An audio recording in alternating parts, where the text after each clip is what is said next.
Okay, every Tuesday, traffic expert Jayson tackles a topic that's driving you crazy, and I think this is the most useful story of the day. Yes, Okay. it really is. Okay, it's about turning right at a busy intersection that all of us are very familiar with. Yeah, a lot of us, because we go to downtown Denver. Yeah. We used to go there all the time. At least I did for 18 years. So it was Christine from Denver who wrote to me, said, "Hi, Jayson, going northbound on Lincoln Street between 5th and 6th. What am I supposed to do if I'm turning right on 6th Avenue during rush hour?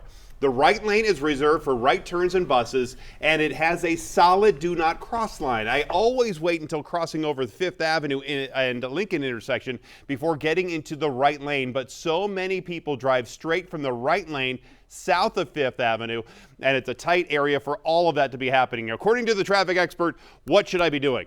Well, I know that spot well. As I said, I was driving that for 18 years, going to our old Denver 7 building. Now, technically, the way that entire restricted lane works along Lincoln Street, north of I-25, is every driver should wait until they pass the street before the one they want to turn right on before getting over, if that makes sense. In this case, you are doing the right thing by waiting till you pass 5th Avenue to get over before you get into that restricted right turn lane to go to 6th Avenue.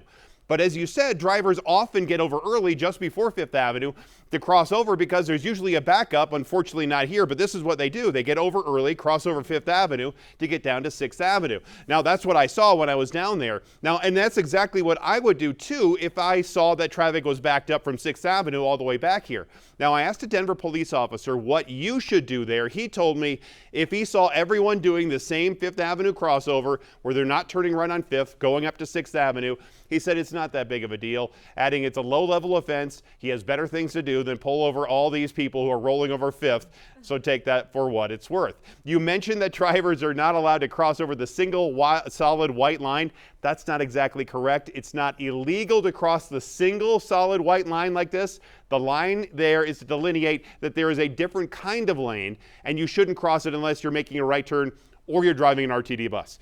It is illegal to cross the double white lines like you see on the express lanes on I-25.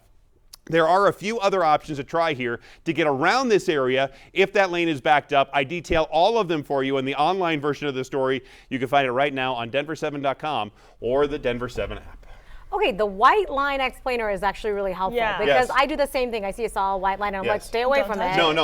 So if you see the solid white line, you should stay in your lane, but it's not illegal to cross it. Especially if you need to turn at that. Double white lines are different. Got it. Okay, interesting. Great. There you go. It's been a nice drive this morning. It has for the most part because traffic is fairly light. Well, it's definitely lighter than normal. Now down Colfax, so we're looking from Lincoln Street down Colfax to the east toward the Basilica that you can see there. We do have the construction in play for the bus rapid transit system. So one lane on Colfax, Katie, is open, and we still have some significant delays going through that project here this morning.